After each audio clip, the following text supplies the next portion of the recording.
Can you believe it? This is the 11th generation of the iconic Honda Accord. And it seems just like yesterday when I was a young kid back in 1976 when Honda introduced the Accord. And back then it was just kind of a big Civic. Yeah, it's still kind of a big Civic.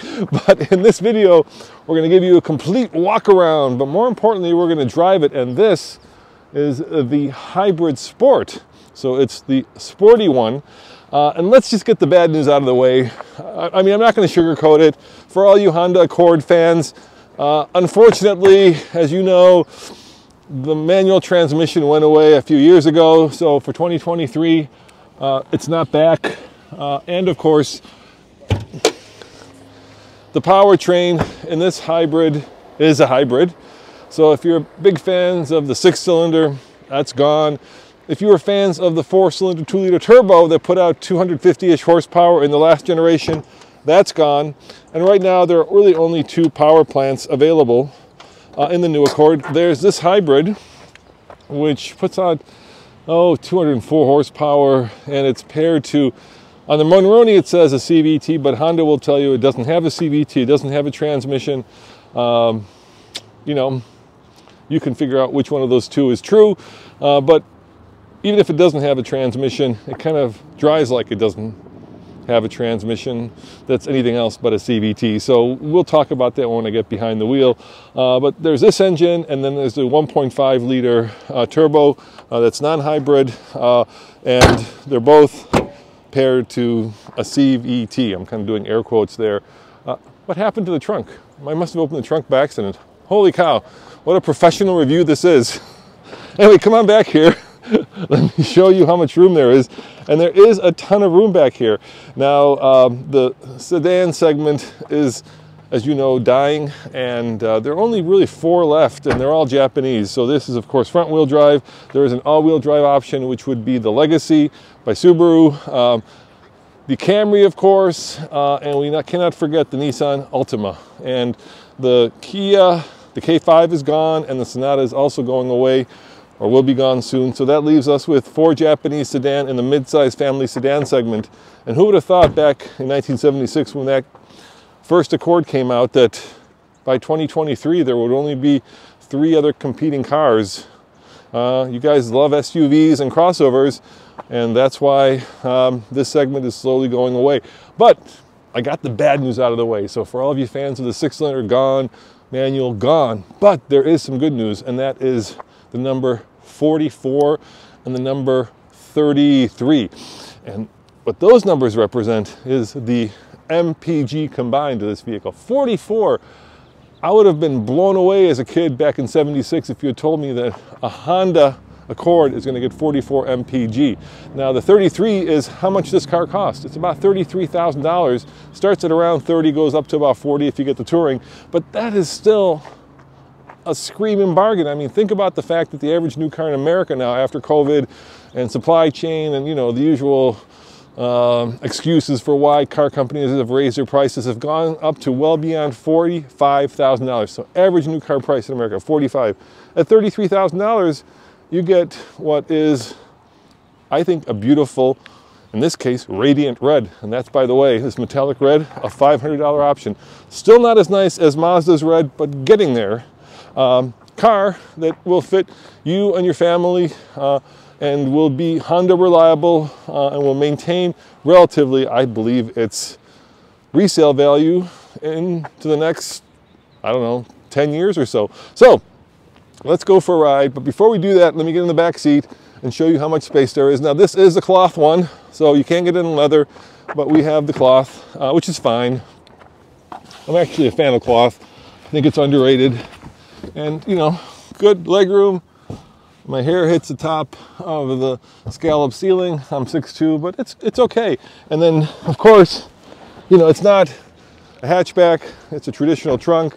But you do have, pulling here and here, a 20/80 split, which just creates a cavernous amount of space. So if you guys are into like mountain biking, let me show you. I bet you would have no problem if you take the front wheel off. Even road biking, heck, even electric biking. Oh, come on. Why am I making this hard? Thanks for helping me out. Yeah, there we go. I bet you would have, ow, no problem getting a bike back here. Maybe even a surfboard. We're here in San Diego, and just full disclosure, Honda flew me out here, let me have this car to review, and put me up at a snazzy hotel and fed me some great food. But if you think that's influenced my review, then you have been watching this channel for the last 12 years now.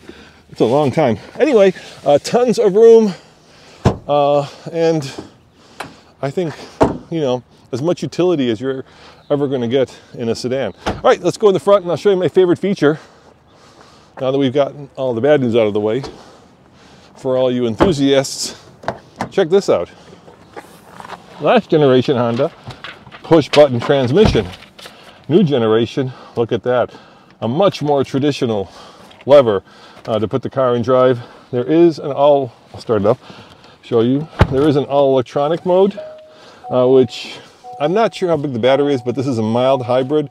So we're guessing it's about 1.2 kilowatt hours, which isn't grand. So you can go electric. We can actually try to see how far we can go in all electricity. Let me zip up here to the display. So I got about a half a battery, and we can see how far we get going only in electricity. But I bet you we're not even going to make it to the street because, like I said, we're guessing about a 1.2 kilowatt hour battery. Now, I love this design language right there. That is really nice. It's reflected in the front of the car as well. And compared to the previous generation, a lot less chrome, much more honeycomb. Does that rhyme? A lot less chrome, much more honeycomb? Damn, I could be a rapper. All right, maybe not. I'll keep away from that. But it's very elegant. And the only problem I have with it is piano black shows, let me show you right there, like every speck of dust. So there is some piano black, but it's not as excessive as I've seen on some other cars. Now, new 12-inch infotainment screen powered by, available with Google Assistant, which is really nice. So if you live in the Google world, you'll be very happy with this.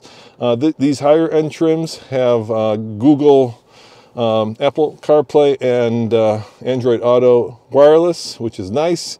So let's say you're listening to your favorite music or podcast, or whatever you're listening to, just walk in the car, it transfers itself over to the infotainment system, and you're good to go. Like I said, 44 mpg combined. This says we have a range of 468 miles with about 80% of the fuel tank left. Of course, new digital gauge cluster right there. I love that. Let me show you. I've got my foot on the brake. It actually shows you the 3 taillights. That's a really neat little detail. Stuff like that, you know, makes you happy to be in a Honda.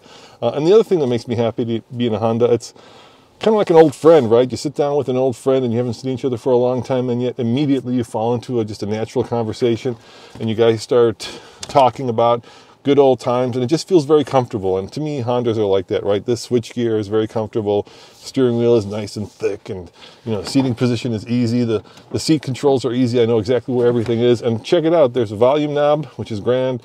Temperature knobs, USB-C ports, which is great. Well, then let's look at the numbers. So like I said, 31,895. The base model with the 1.5 starts under 30, but you know, with dealer shenanigans, it might be more than that. This one, as tested, 33,445, 44 mpg combined. Pretty amazing. And what do we got here for $455? Radiant Red. So I told you it was almost a $500. And then the destination fee is actually only $1,095. Now that may seem like a lot, but I think Stellantis is getting up there to almost $2,000 to ship a car to your local dealer. And at that point, I think it's just an added cost that should be included in the price of the car, because now you're just making fun of me by including it as a, I should take this off, put it right there, as a consumer who doesn't understand that that's just another fee to make a lot more money for the car company.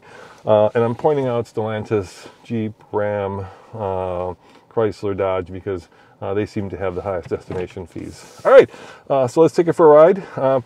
Before I do that, I should talk about the drive modes. So in the previous year, there were buttons, but now we have Sport. Let me show you over here. We have Sport, we have Individual, we have Normal, and we have Econ. And there is a difference between Sport and Econ besides the way the car drives, and that's the way the car sounds. And I'll show you that. This car has augmented sound, and when you put it into Sport mode, you get a much more baritone, much deeper sound. So I'll try to demonstrate that as we go for a drive. And you may notice paddle shifters, but here's the other interesting thing.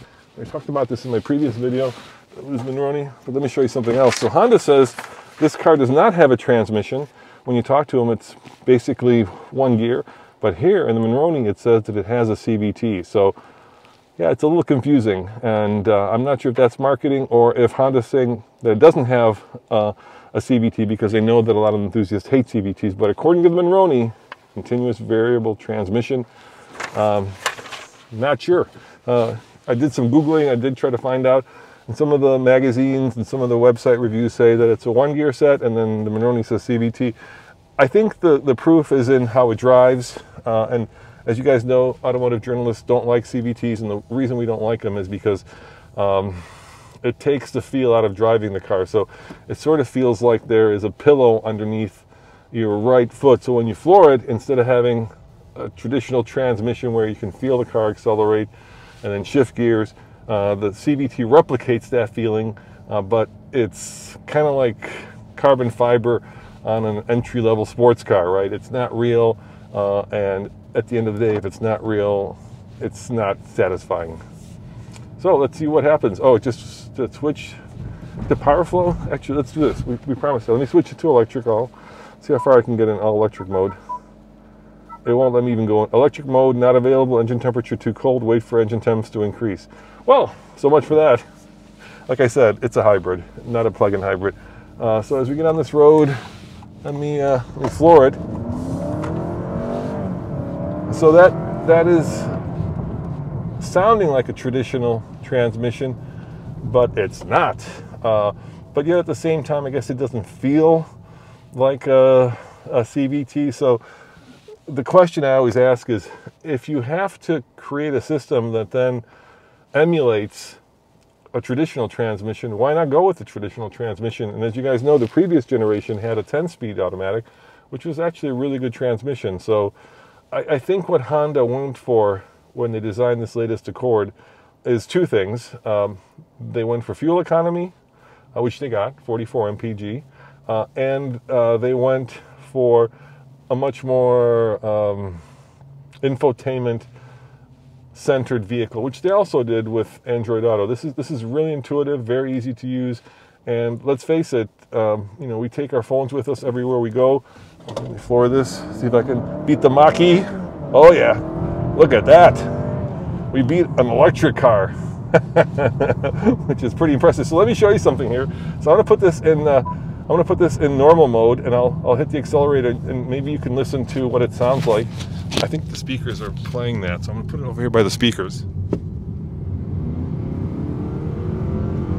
So that's what it sounds like when I'm accelerating, forward to normal mode. Now let me put that into sport mode, and we'll do the same thing and see if you can hear a difference. Here we go. Did you hear a difference? To me, that sounds more baritone. It sounds more deep. It sounds more sporty, and obviously it's augmented. So, can you fake people into thinking that this is a 6-cylinder manual transmission Accord? No, but can you make it more engaging? Yeah, I guess so. It's really what you like. And at the end of the day, cars are becoming computers, and computers can make anything virtual, even the engine node. And that's exactly what's happening here. Now, I do have some concerns about the way this drives. Like I said, I love this traditional shift lever. That's really good.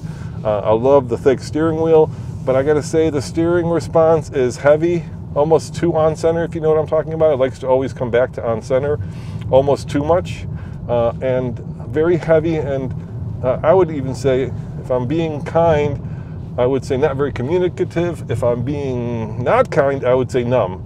So you pick which one of those you want, but it doesn't exactly communicate. And that's because I believe it's electric. And once again, better fuel economy, but certainly not like the old hydraulic systems in the past where you could feel, the curvature of the road, and you could really take the car and kind of take it by the scruff of the neck and just really, work it. But then again, this is not a car that people are going to take by the scruff of the neck and work. I think if you are looking for a Honda that fits that description, go for the Type R Civic. and not the Honda Accord. So, you know, what we have here is a car that is more stylish, more fuel efficient, and I say that kind of grudgingly because last year's model was 43 mpg in the hybrid. This one's 44, so you know, 1 mpg. 204 horsepower in this powertrain. It comes out of the new CR-V hybrid versus 202 horsepower in the last model, so that's 2 horsepower more. Well, that's also, you know, not exactly groundbreaking, definitely evolutionary, not revolutionary, but you know, for $33,000, I just feel like it's a really good deal, and especially given that the Legacy is, you know, getting long in the tooth. I'll let you decide what you think about the Altima and Accord, but you know, there is a new Honda Accord, and I think that in the ways that the shoppers for this car are buying, they have improved it. So certainly great value, much more stylish, dare I say sexy. I mean, look at this honeycomb. This is just really good looking. Everything looks special, feels special. There's no hard plastics. Even this little tiny, I'm not a big fan of tiny knobs, but even this tiny knob feels expensive. I don't know why small feels more premium, but sometimes it does. You know, very satisfying. Listen to that click. Here, let me show you. I mean, that is a simple thing like that, but it just makes it feel special and makes it feel expensive. And given that it's a Honda and everything comes to hand easily, I know how everything works. Even these paddle shifters, which by the way, if you're wondering if they change the gears, they don't. Let me show you right there.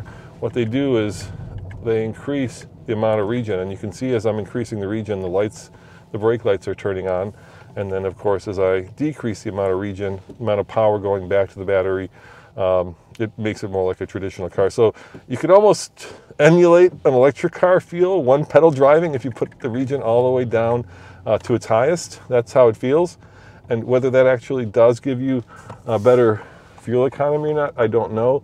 But what it certainly gives you is a sense of driving an electric car. And let's face it, electric cars are kind of where the world is going. So whether you like it or not, this hybrid, you know, is leading the way, because I'm sure the next Accord is going to be electric. So if you want to see everything at TFL, check out alltfl.com. Thank you guys for joining me in this first drive here in San Diego, where it's 63 degrees as opposed to 5 degrees in Colorado. So I'm very happy to be here. And I think Honda has done what it needs to do to improve this. Is it the enthusiast Accord? And I know there's, you know, like I said, 1976, there's a long line of Accords, and there's people who are slamming them, who are stancing them, who are doing all kinds of cool stuff with them. Is it that Accord? Will it live? Probably not. But then again, there is a Type R, there is a Civic Si, and so for all of you enthusiasts, which, you know, I consider myself one, there are other Accords, I mean other Hondas, not Accords, that of course not just sound good, but actually sound good because they've got powerful turbocharged engines under the hood. See you next time. Ciao.